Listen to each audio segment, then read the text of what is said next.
So today we're going to talk about some misunderstandings of the Chia network. But I wanted to start with something totally off topic and say I know about this much when it comes to mining for other networks such as Ethereum. So maybe I know a little bit how it works and that you'll probably have to pay scalper prices if you want to get a good graphics card. And maybe we're getting to that point with Chia where the prices of hard drives are going up and people are starting to wonder if it's even profitable at all. So it makes sense to look at the profitability of Chia. There are some issues with that. For one, the coin's not quite yet into circulation. In a couple of days, it will be, and we'll know that price, which will make things a lot easier to calculate. But there are also some other misunderstandings on what hardware you should be getting for Chia farming. So I wanted to talk about that, and I wanted to talk about a specific video, and not because I wanted to start some YouTube drama. And actually, if you're interested in Ethereum mining, which is why I originally brought that up, then I would check out Brandon Coin because he seems to be an expert in that space. Just like you really wouldn't trust me to create Ethereum videos, I think a little bit more research could have been done from him on the Chia videos. That's just my personal opinion. Oh, but on a different note, first, congratulations on 50K subscribers. And two, thank you for the subliminal shout out right there, Coin Breakthrough. Thank you very much. All right, what was I saying? Anyways, this video goes through some price calculations and what you would expect if you were to farm Chia.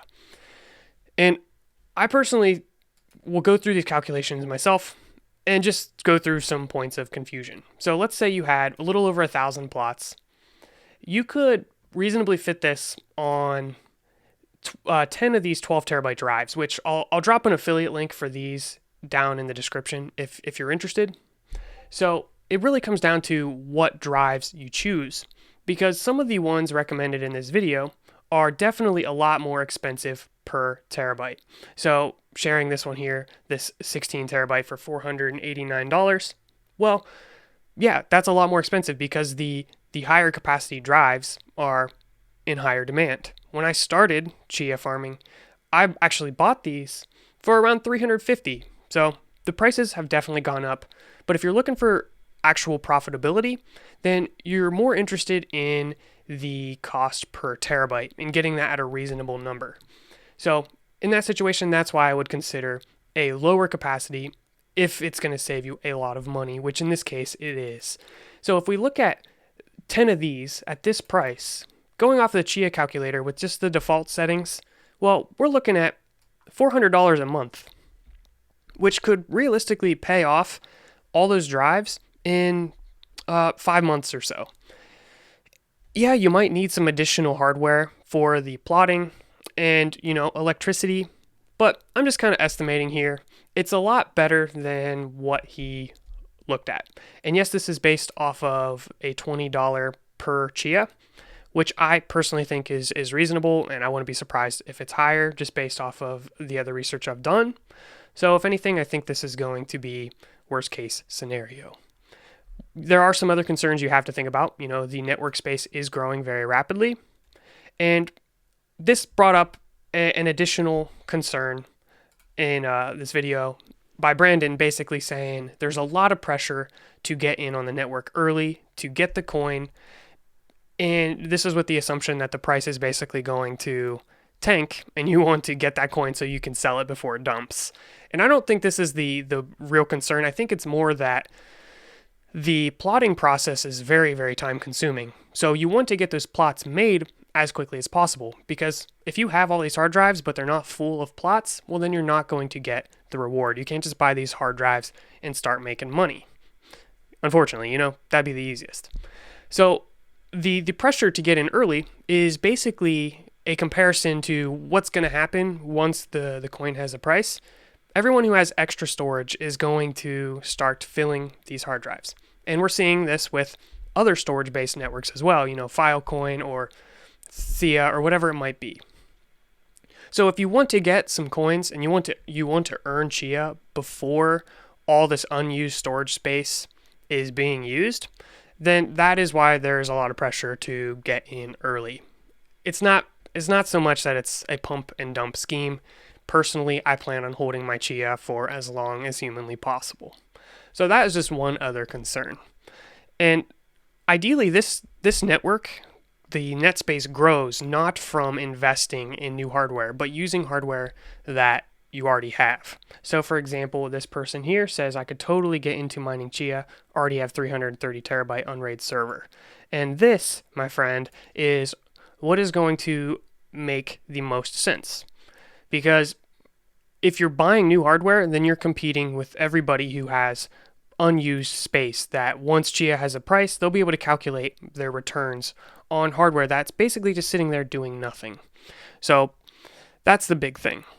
The next issue that I want to talk about is a comparison to Burst Coin. And I want to just say, for full disclosure, I was not around. Well, I was alive, but I didn't do Burst mining. I didn't even hear about Burst until after I started getting into Chia farming. So I don't probably know as much as people who were mining Burst and have a lot of experience in it, but I have talked to a lot of people who were very heavy into Burst mining, and there's a couple of concerns with it. The first thing is that Chia and Burst are not the same thing. Chia is not Burst 2.0, and I wouldn't really think of that as a valid comparison because it's a different consensus mechanism ultimately. So a lot of people just think of it as proof of capacity, and Burst and Chia fit into that bucket. But in reality, Chia has invented an entirely new consensus mechanism, proof of space and time. And you can go in and read this paper if you wanted. I mean, it's pretty deep. I'm not going to lie, I'm pretty dumb. So they pretty much lost me at the. But this is by Bram Cohen, and they have pretty much solved the environmental impact issue of Bitcoin. From what I know, Burst has some limitations where it's sensitive to GPUs and potentially ASICs as well. So ultimately, it is tied back to a proof of work system where computation is going to ultimately increase your reward. Chia has that initial computation using a processor for the plotting, but once you have those drives, a plot is equal to any other plot, and there's no way to game the system. And this also brings up the next question, I guess, which is what hard drives do you get? And it doesn't matter the speed of the drive to some extent. So you don't have to get solid state drives for the plots. So calculating your earnings off of solid state drives is not the best way to calculate your earnings. The solid state drives are often talked about, we want very fast solid state drives so we can plot very quickly to fill the hard drives for farming. But this is ultimately something that most people aren't just going to plot for an eternity, so it's more important to have the storage capacity than to have the absolute best plotting hardware, unless you're going to offer something like plotting as a service. Beyond that, I think there's some issues with the development team of Burst. They've changed developers throughout the development and haven't really had a clear vision of where the project is going, so it's hard for people to trust that network. The last thing I wanted to talk about is again touching on the profitability. When we calculate all of the costs of the hard drives and not considering using any hardware we have laying around, then yeah, it makes it less pleasant, right? You're probably not going to earn as much. But you should also consider how to make those costs lower, such as buying the best price per terabyte, or finding drives that you can shuck if you're going to put them in a hard drive enclosure or a computer case. And another option is reselling the hardware in the future. Hard drives have a decent life expectancy in terms of value. You could sell these a year later if it doesn't go well for you and probably get 70% of what you paid for them. That's assuming you didn't pay 3 times what they're worth. And beyond that, if you want to keep the hardware and Chia is not working out for you, there are other networks that use storage that you can get involved in. Filecoin, Skynet, BitTorrent, and a lot of other ones out there. So it's not so much you buy this, oh, it didn't work out, you lost all your money. There are different ways of making the most money from that. And if you have a decent plotting machine, once it's done plotting, you can turn it into an Ethereum miner, or if you have a dedicated farmer, you could turn that into a miner as well for Ethereum or any other cryptocurrencies. Yeah, it's kind of against the whole environmental thing that Chia stands for, but a lot of people are doing it. Another comment on the initial investment of Chia, I know someone who is doing all of their plotting over 10 terabytes a day, all using cloud computing. They didn't have to buy any hardware and they're just paying for what they need. Then, when they're done plotting, they don't have to pay for those servers anymore. And then they're doing some kind of magic, transferring it over the internet to a remote server and having them farm. Something I have never done, but definitely could be a really cool idea for those of you who are interested in doing this, but don't want to spend a lot of money on hardware up front and don't want the clutter of a bunch of computer parts sitting around, which I totally not struggling with right now. I don't think Brandon did this video to tell everyone don't do Chia. Rather, I think it was his way of saying, hey, I'm not going to focus on Chia. I'm going to focus on what I'm best at, which is Ethereum mining. And ultimately, the way to be the most profitable with something is to become an expert at it and know exactly what to do to make the most money. So hats off to you, Brandon, for finding your niche and really nailing it. That's what I'm trying to do here with Chia. So hopefully everyone watching this, has hope for Chia in the future and is really eager to see the price of Chia in a few days. Because who knows? What if it's $2? Then everything I just said is going to make me feel like a total idiot. But long-term value here. I think there's a lot to offer with Chia, and I think it's going to go up in price. But that's all speculation, and none of this is investing advice. So please don't take any of it very seriously. I'm just conversating and just wanted to share my opinion. And if you disagree, you're an idiot. Don't say that, Caleb. I could see this as a really cool opportunity for me and Brandon to collaborate. Maybe he can teach me a little bit about how to set up an Ethereum rig. I can show him a little bit about how to set up a Chia rig.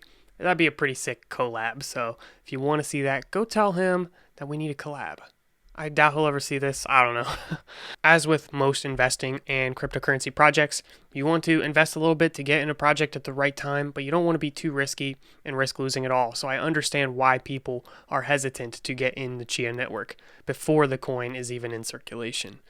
But you should also see the potential of a project and be willing to put a portion of your investments portfolio into new projects. That's how you can get in on a network at the right time and make a good amount of money. But be patient, the coin price will come out soon, and for those of you who are striving to get your first Chia, keep at it, keep on plotting, keep on farming, you got this. If you want deeper discussion on Chia as well as other cryptocurrency networks, believe it or not, I do other things besides Chia, then you can check out my community. This is a place where you can talk with other cryptocurrency experts and enthusiasts about what's going on in the cryptocurrency industry, as well as where I'm spending my money, how much, and a little bit more transparency into my portfolio of cryptocurrency. So if that's interesting to you, I'll leave a link below.